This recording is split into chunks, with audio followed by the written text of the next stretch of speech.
يا تهيؤاته، ده فاكرنا هناك قال قاعدين جنب الشباك قال، وفي عرض رجوعه فاكر موضوعه وشغلتنا حياته.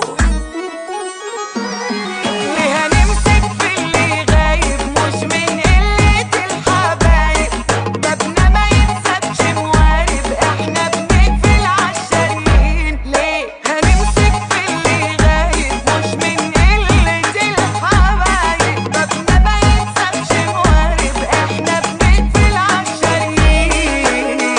يا تهيؤاته، ده فاكرنا هناك قال قاعدين جنب الشباك قال، وفي عرض